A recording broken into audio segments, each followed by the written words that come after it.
Before we begin today, let's just take a moment to arrive.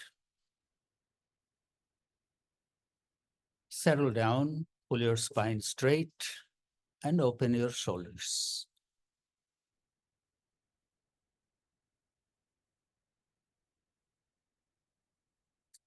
Soften your body.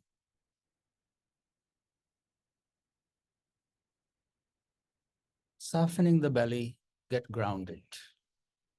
Grounded.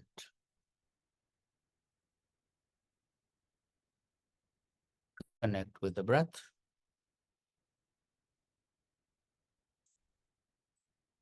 Breathing in and breathing out.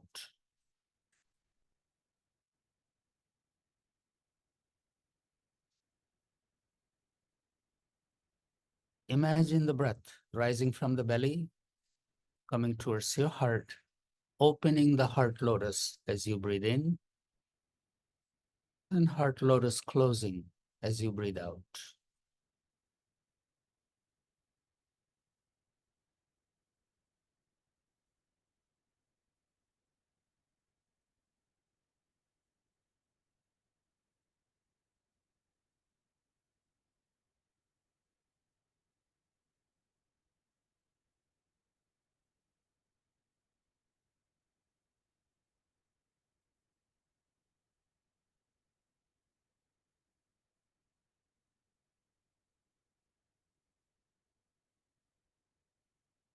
With the next breath, keep the lotus open and pause the breath.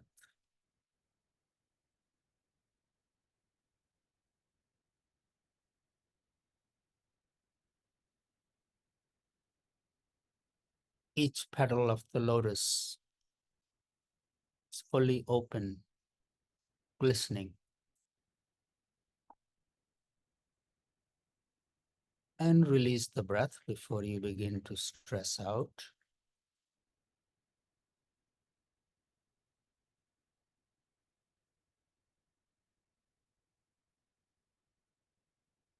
Keep the attention on the open lotus of the heart, the dome above it filled with light. Hridaya Akash, the sky of the heart.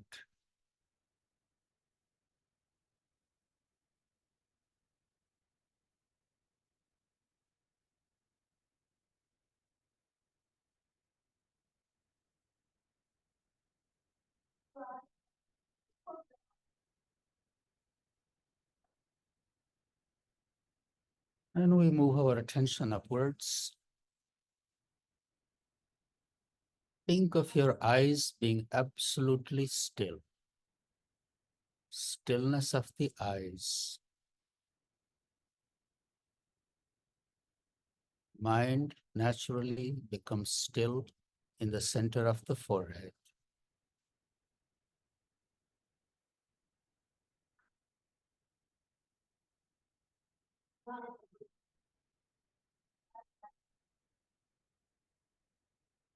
Holding the awareness of the stillness of your eyes, pause the breath for a moment.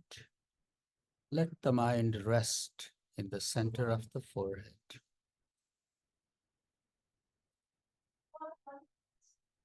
Stillness of the body, stillness of the breath, stillness of the eyes, and stillness of the mind.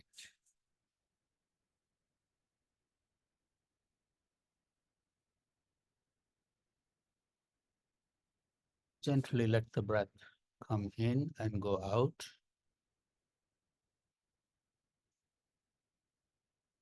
Let the awareness hold that stillness in the center of the forehead.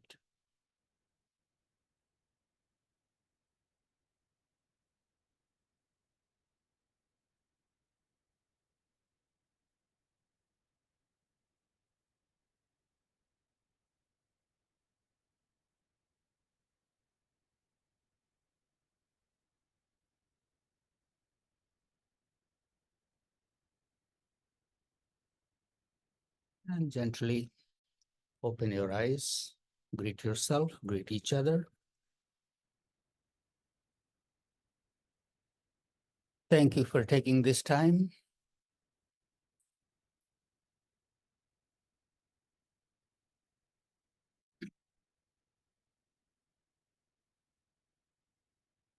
As I sit here, I hear the sound of the bells, chantings happening in the temple next door,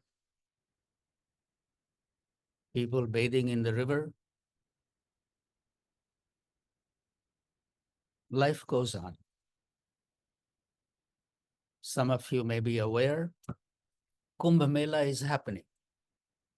Kumbh Mela is a sacred gathering that happens every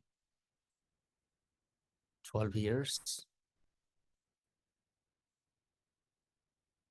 But this one is even extra special because it's happening after 140 years. All kinds of yogis who are engaged in different kind of yogic practices gather in this special place to take a dip in the river. At the confluence of the three rivers, Ganga, Yamuna, and Saraswati. These are the sacred rivers. I'm not going to go in that story. Some other day, I will tell you the story of the merging, the confluence of the rivers and beginning of this sacred event. But just to let you know that people believe that by taking a dip in the river during this auspicious time,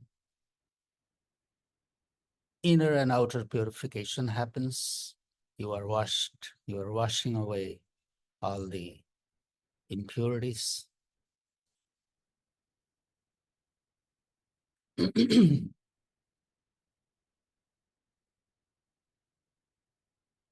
you look at the pictures, I haven't gone there yet, but if you look at the pictures, you see people coming from all corners of India, walking with bundles, blankets, and their camping gear on their head, walking for miles, for days,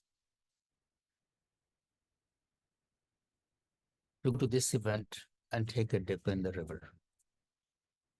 And I was just thinking, what is it that drives someone to go through so much hardship?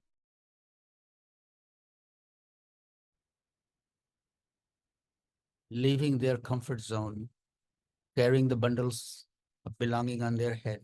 They're walking, taking crowded buses, going to all kinds of trouble. What is it? Astha and Vishwas. It's the faith, devotion, and believing that something is going to bring spiritual, physical, emotional richness in their life. Astha is a beautiful word in Hindi, Sanskrit. The closest translation is love and faith. Believing in something.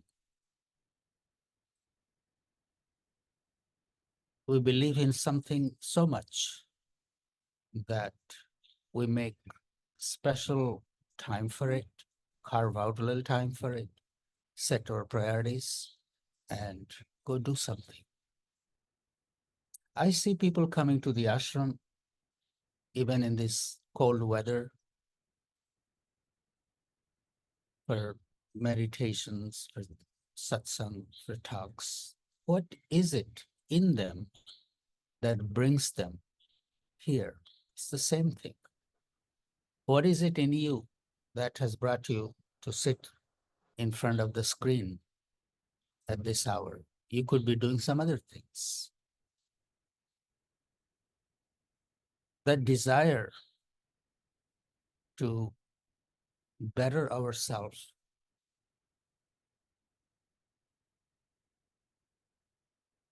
is also a form of Shraddha and Vishwas. And it's very praiseworthy to have the desire in us to make ourselves a little more connected with something higher. Many times we question our own devotion, we question our own sincerity, our efforts, feel guilty. But what I'm saying, that then a little bit of that is plenty. As the saying goes, a drop of the water from the Ganges purifies the whole lake. Just take one drop of the water from the Ganga, put it in the lake, and then the whole lake is pure enough to take a dip. So having that little faith, the Shraddha and Vishwas, faith and trust in our life does wonders. And please do not underestimate that presence in you. That is a sacred presence. That is a divine presence in our lives.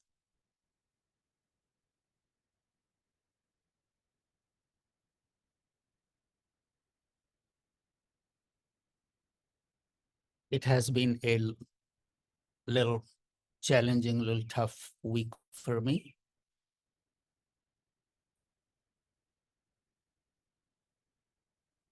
Although being in this life, you're supposed to rise above all the challenges, but I just lost my brother, who is older than me. There were five of us. He and I'm the youngest one. He was just above me. And so I'm the only one left of the five brothers. And he has been the main person that I trusted with all my affairs, ashram, building, this, that. So he had been the chief executive, in a way you can say, in my absence in all these operations in India. We grew up together. There are lots of memories. And I was just thinking about this. You know, we all go through grief and loss, and how do we handle this? It took me back 35 years when I had lost another brother of mine. And at that time, I was with Baba in New York City. And he was very close to me, very close to me. And he was like my mentor. And when I heard the news, I was with Baba at that time in New York City. These uncontrollable sobs will come out of me. The sadness. And Baba heard me sobbing in the next room. He called me to his room, looked at me straight in my eyes, and said, "Look at your mind." That's all he said. Look at your mind.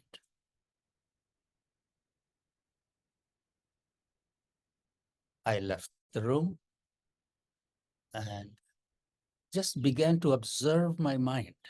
What was that thought that made me break into these uncontrollable sobs? The thought was, I won't be able to go for those nice long walks on the bank of the Ganga and discuss spiritual stuff. That was my favorite. We'll talk about philosophy, walking on the bank of the Ganga. And many other things. I won't be able to do this. I won't be able to do this. And I won't be able to do that anymore because he's gone. And as I looked back, I wasn't doing those things anymore. Even when we had time, we never did those things. So the mind was pulling back things from the childhood or some other time when it was very pleasant. But truth was, I wasn't engaging in those activities anymore. Time had changed. We had grown out of those things. But mind would pull those moments back and say, I won't be able to do those things anymore.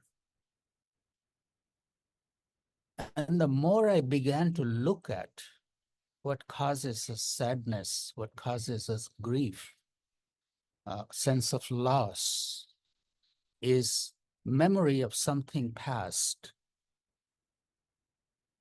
and presenting it as if it's forever lost.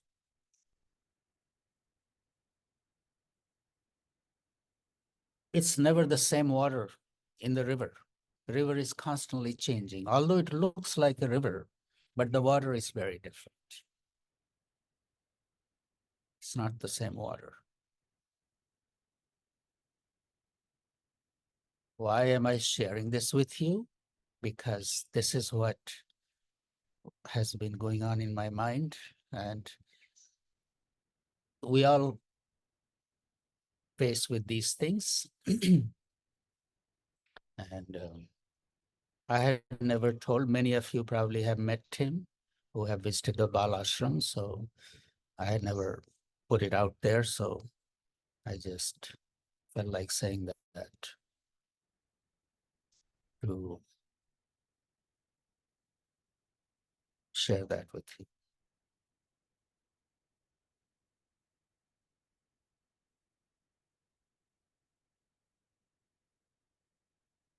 Going back to Shraddha and Vishwas,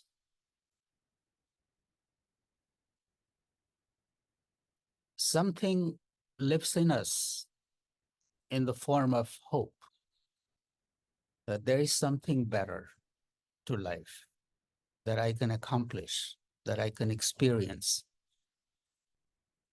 Many people just try to get into the spiritual realm to deal with their day-to-day existence, to manage their day-to-day existence, but to even have a higher vision that there is something more. And the truth is, there is something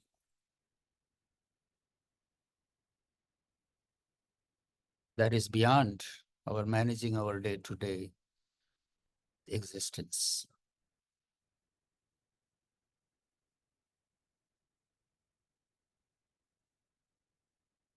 If you ask, what is the purpose of life? Why were we born? Yes, the common answer is we came here to experience our divinity. What does that mean?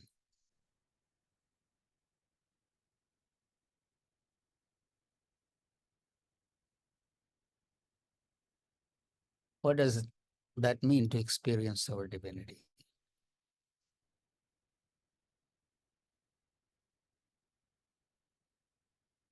Rising above, transcending all the limitations that we experience through our senses and our mind. Be it happiness, be it sadness, be it celebrations, be it grief. How do we transcend this existence?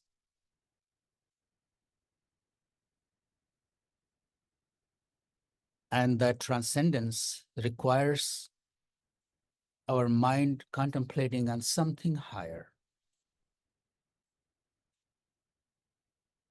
Who am I without my story? Story of the mind, story of the body. What is it that dwells in me?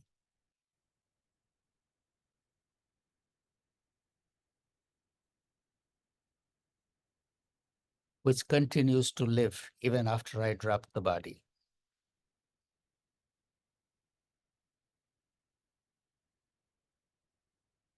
we can imagine that, we can think about those things for a few moments and find a relief from this. To be able to be established in that for a longer time or permanently may be called moksha, liberation, enlightenment.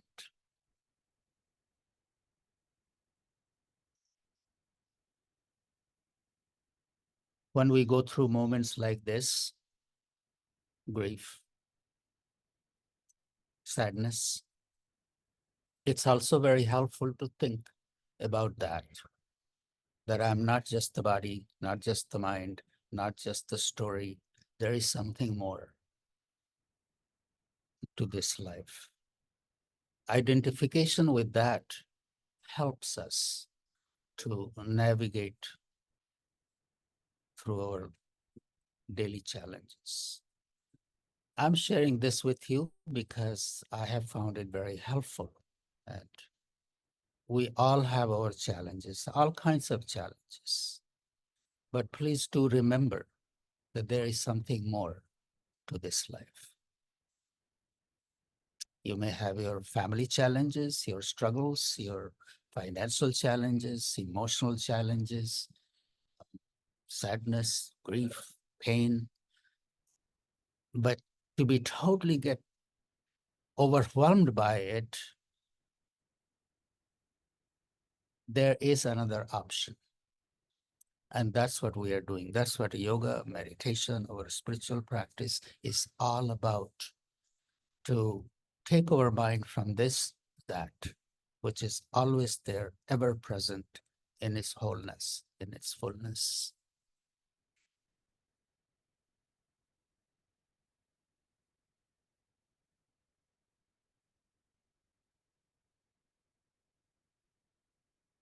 Well, I had a beautiful morning today.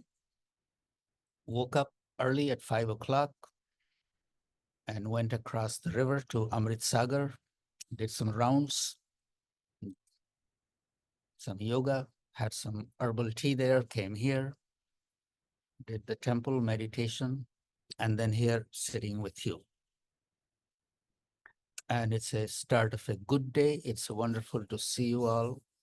And I had no idea what I was going to say to you, but I shared what was happening and what was on my mind. I send you my love and blessings for your happiness together with your loved ones, and see you again next week. Unless someone else has something to say, I would love to hear from you. Thank you all. Have a wonderful, wonderful night, and we'll see you.